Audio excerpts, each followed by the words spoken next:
You're listening to an Airwave Media Podcast. Hear that? That's now Crispy and McCrispy strips meeting Creamy Caesar sauce. Sounds extra crispy. Caesar sauce at McDonald's for a limited time. Ba-da-ba-ba-ba.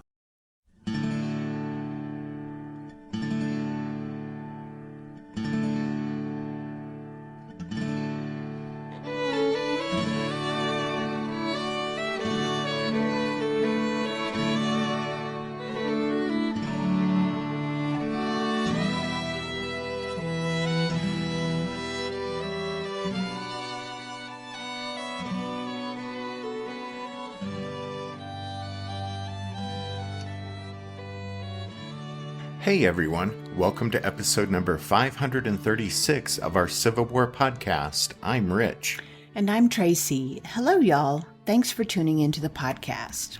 As you guys will recall, we used the last episode to talk about the daunting task facing John B. Hood when he took command of the Army of Tennessee on Monday, July 18th, 1864. We also started to set the stage for the Battle of Peachtree Creek. Hood spent the 18th and 19th familiarizing himself with the dispositions of the entire army and assessing the situation. The bulk of his force, about 55,000 men, including the rebel cavalry and Georgia State militia, occupied a line just north of Atlanta and south of Peachtree Creek. Alexander Stewart's corps, that is the Bishop General Leonidas Polk's old command, was on the left, William Hardee's corps was in the center, and Hood's own former corps, under the temporary command of Benjamin Franklin Cheatham, was on the right. William Jackson's rebel horsemen guarded the crossings of the Chattahoochee to the west, while Joe Wheeler's cavalry and the Georgia militia covered the eastern approaches to Atlanta. On the federal side, according to the reports Hood was receiving, elements of George Thomas's Army of the Cumberland were either approaching or beginning to cross Peachtree Creek, while James McPherson's Army of the Tennessee and John Schofield's Army of the Ohio were swinging down from the north out toward Decatur, a village on the Georgia Railroad about 6 miles due east of Atlanta. That information delighted Hood, since it revealed William Tecumseh Sherman had allowed a 2-mile gap to develop between Thomas's left and Schofield's right, which meant that neither wing of the Federal Army group could easily or quickly support the other. That's because a maze of small streams, the headwaters of Peachtree Creek, laced the marshy ground in and around the gap between Thomas's left and Schofield's right, meaning a roundabout detour would be necessary if one of them had to come to the aid of the other. Exactly. And so the situation gave Hood an opportunity that he immediately decided to exploit. Whereas Joe Johnston had waited in vain 73 days for conditions to be exactly right for him to launch a major attack against the Federals, Hood, less than 48 hours after the late-night order placing him in command, had not only resolved to go over to the offensive, but he'd called a conference to explain to his subordinates the specifics of his plan of attack. And so John B. Hood wasted no time doing exactly what was expected of him by Jefferson Davis, that is, attacking the Yankees to keep them away from Atlanta.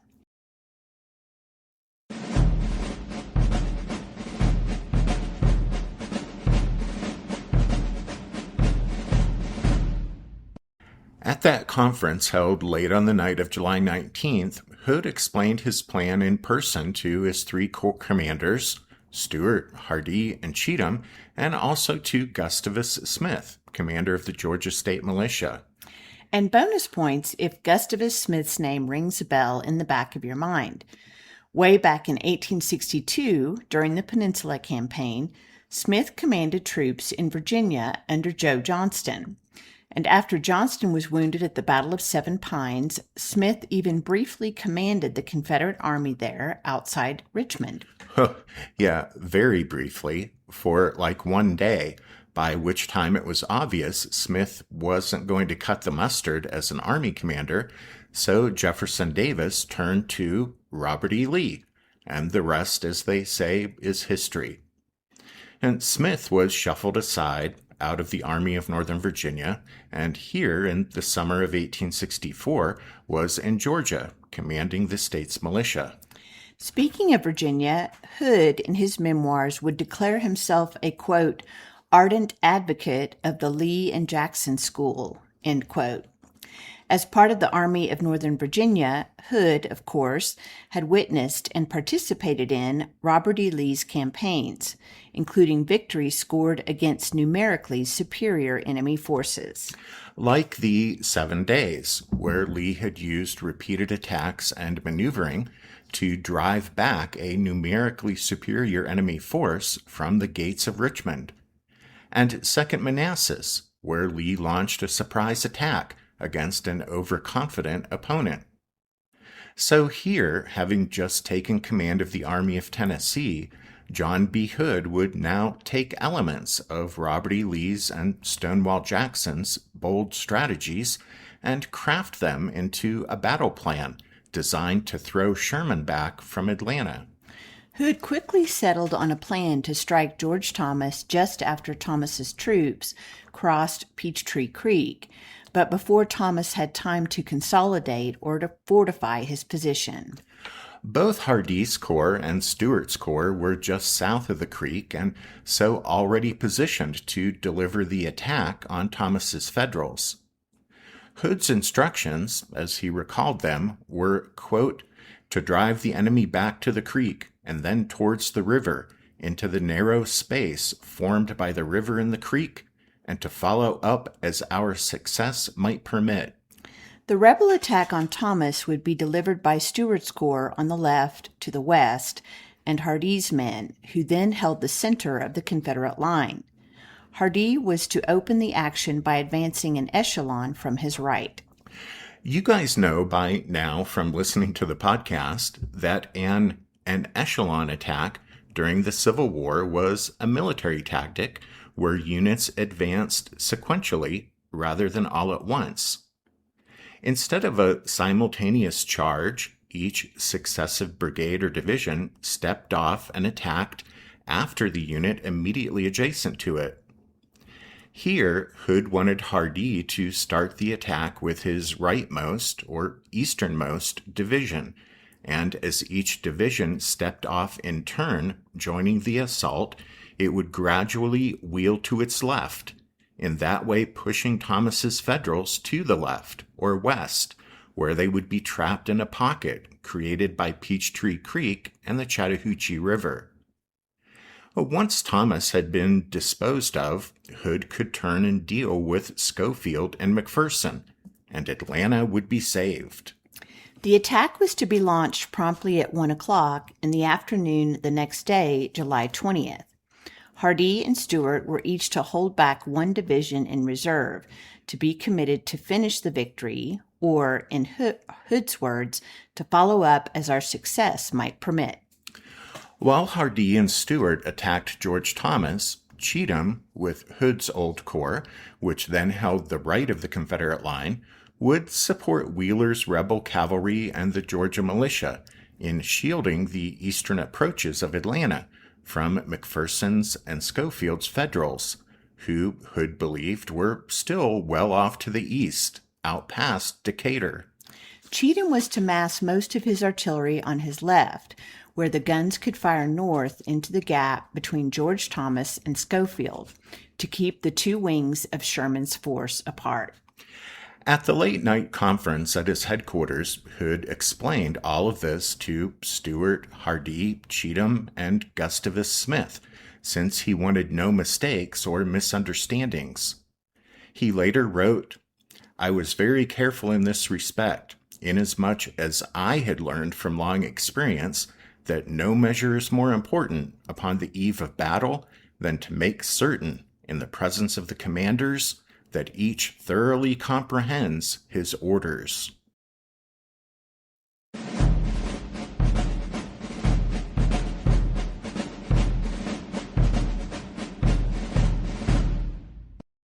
Hood's plan for a surprise attack against a divided and seemingly vulnerable enemy force with a water barrier to its rear was not only militarily sound, but it would also bring a total of 7 Confederate divisions against only 4 Federal divisions. But the plan, if sound in its conception, would face considerable obstacles in execution. The first was Hood's choice of where his attack would be made, or not so much where, but against what and whom. In choosing to strike north of Atlanta, the rebel attack would be aimed at the Army of the Cumberland, which was not only Sherman's largest force, but also the one commanded by George Thomas, the Rock of Chickamauga. And that battle was far from the only example that Thomas was unwilling to be budged, even under the most alarming of circumstances. There was also the Council of War considering a withdrawal at Stones River, where Thomas told Rosecrans, "This army cannot retreat," not to mention being besieged at Chattanooga and assuring Ulysses S. Grant, "We will hold the town until we starve." Besides that potential trouble, an unexpected problem popped up even before Hood's attack began, as the Confederate situation east of Atlanta began to change rapidly. You see, Hood was unaware the Federals had already reached Decatur, so he made his plans believing that there was no particular danger east of Atlanta from Schofield and McPherson. However, McPherson had pushed forward much more aggressively on July 19th and 20th than Hood had anticipated.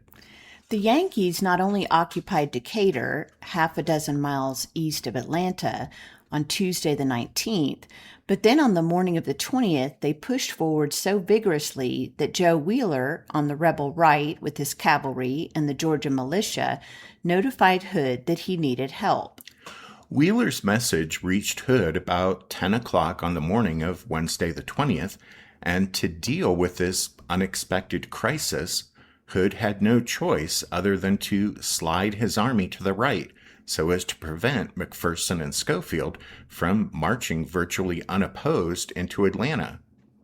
Therefore, at around 10:30, he ordered Cheatham to shift his corps, Hood's old corps, south a distance of about 1 mile in order to cover the Decatur road.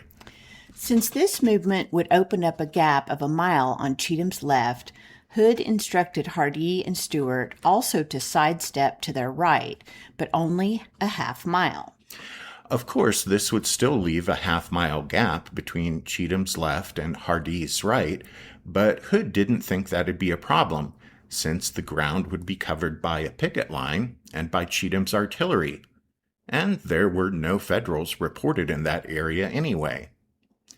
In any case, Hood assumed all this shuffling about wouldn't take long, and so he still expected Hardee and Stuart's attack to start on schedule at 1 o'clock. However, and you just knew there was going to be a however, then things began to go wrong. Whether it was because he was new to the post and 2 of his division commanders were also new, but Cheatham was slow to move. And when he did move, he moved not 1 mile, but 2 miles to his right. As a consequence, Hardee found himself on the horns of a dilemma. How could he slide eastward a half mile and stay in contact with Cheatham, even with just a picket line? Well, he couldn't, and so, without consulting Hood, Hardee decided to follow Cheatham. For his part, Stuart saw Hardee sliding to the right much farther than expected and felt he had no choice but to tag along. And so 1 p.m. and then 2 p.m. passed as Cheatham lurched to his right, dragging Hardee and Stuart with him. The movement wasn't completed until after 3 p.m., and Hood's timetable had been irretrievably wrecked. But although they would bicker over the delay in later years, the Confederates actually benefited from Cheatham's bungling, because now Hardee's right extended a bit east of George Thomas's left, which meant Hardee was now much better positioned to get into the gap in the Federal line. Stuart's men were even more fortunate. They had shifted from in front of 14th Corps, who were the only Federals to start to throw up earthworks after crossing Peachtree Creek, to in front of 20th Corps, which had not thrown up any earthworks.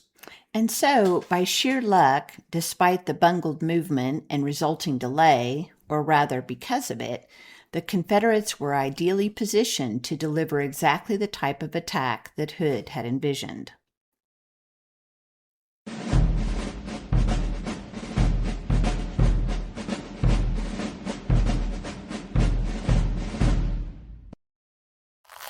Hear that? That's now Crispy and McCrispy Strips meeting Creamy Caesar Sauce.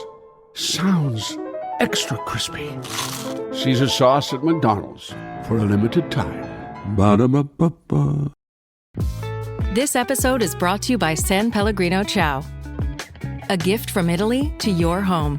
San Pellegrino Ciao is a flavored sparkling water made with real fruit juice, finished with a pinch of Sicilian salt for a perfectly balanced taste. So which flavor will you choose? Peach, lime, blood orange, cherry, or maybe the all-new limoncello? Crafted in Italy with 0 grams of added sugar. San Pellegrino Ciao. Buy it now.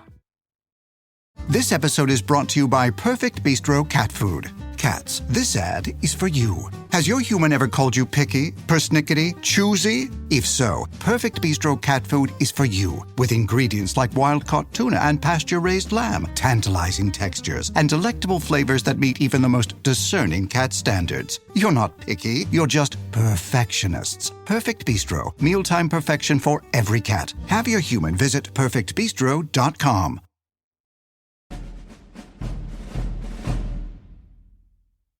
Today, in the Atlanta metro area, there are over 70 streets, avenues, roads, and boulevards that bear the iconic Peachtree place name. However, according to a couple of our sources and the internet's, Peachtree Creek wasn't named for any peach orchard planted along the stream, but rather the name comes from the Indians, who had a village near a giant pitch tree that stood along its banks. And settlers corrupted pitch tree to peach tree, and the rest, as they say, is history. And you have to admit, peach tree sounds quainter than anything having to do with thick, sticky, gooey resin. At any rate, back in the Civil War days, the creek ran in a generally westward direction, roughly 4 miles north of Atlanta, until it emptied into the Chattahoochee not far from the railroad bridge.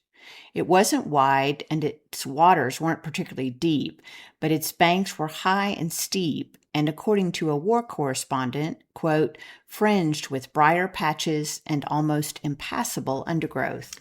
So, in short, it was a not inconsiderable obstacle to formed bodies of troops. On July 18th, elements of John Palmer's 14th Corps on the Federal right reached Peachtree Creek, and the next morning, those Yankees forced their way across the stream in the face of stiff opposition from Stuart's Confederates. On the morning of July 20th, George Thomas began pushing the remainder of the Army of the Cumberland across the creek. Palmer's 14th Corps was the first formation to complete its crossing. Because the heavy skirmishing on the 19th had impressed Palmer and he was convinced that the rebels were ready to fight, he advanced his units to a ridge a short distance south of the creek and then put them to work throwing up earthworks. His right rested on the Chattahoochee. Hooker's 20th Corps crossed Peachtree Creek to Palmer's left, that is, east, and pushed out about a mile to the Collier Road Ridge. As you may recall from the last episode, Sherman, who was worried the rebels might strike Schofield or McPherson east of Atlanta, had told George Thomas to detach Oliver Otis Howard's 4th Corps and send it over to support them. However, Thomas decided to send only 2 of 4th Corps' divisions and to keep the 3rd, John Newton's, which he placed on Hooker's left. At any rate, by noon on the 20th, except for the 2 divisions sent off to aid Schofield and McPherson, almost all of the Army of the Cumberland was south of Peachtree Creek and thinly spread across a broad front about 3 miles long.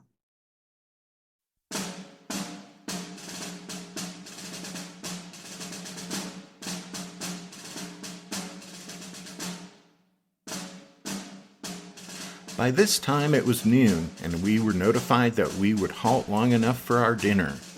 The generals had their lunch prepared under the trees nearby. We made our little fires, fried our pork, boiled our coffee, and ate our hardtack.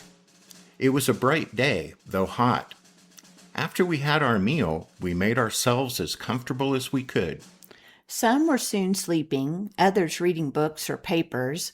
A good many were having a friendly game of cards, using the greasy pack that always was handy when we halted.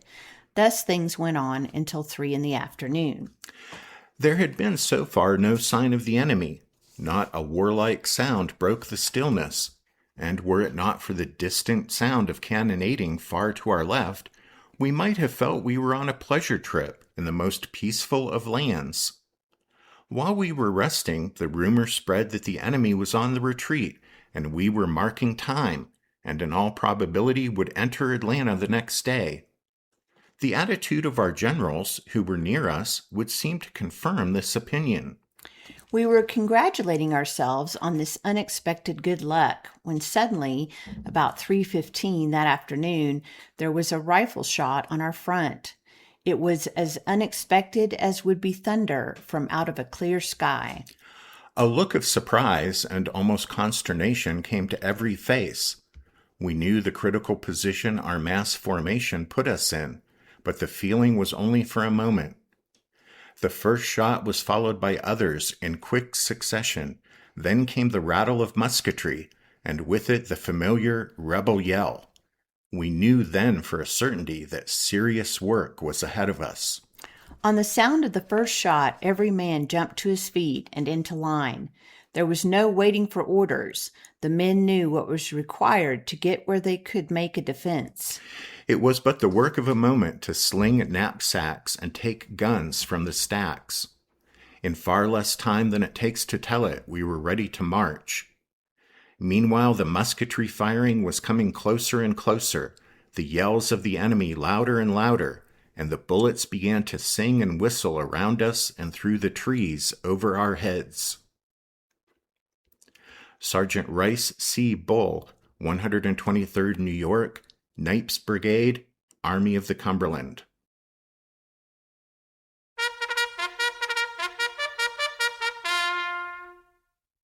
That means it's time for this episode's book recommendation, and our recommendation this time is The Battle of Peachtree Creek, Hood's First Sortie by Robert D. Jenkins, Sr. This is another of Jenkins' books that we're happy to recommend. Like his other books on the Atlanta campaign, this one about Peachtree Creek is also an extensively researched, well-written, and detailed treatment of the subject. As always, you can find a list of all of our book recommendations if you head over to the podcast website, which is www.civilwarpodcast.org. Also at the website, there's info on how to join the Strawfoot Brigade over on Patreon and support the podcast in that way, just like Colin A. and KT did this past week. So a big thank you to them. And thanks to all of you for listening to this episode of the podcast. Rich and I do hope that you join us again next time, but until then, take care. Thanks, everyone. Bye.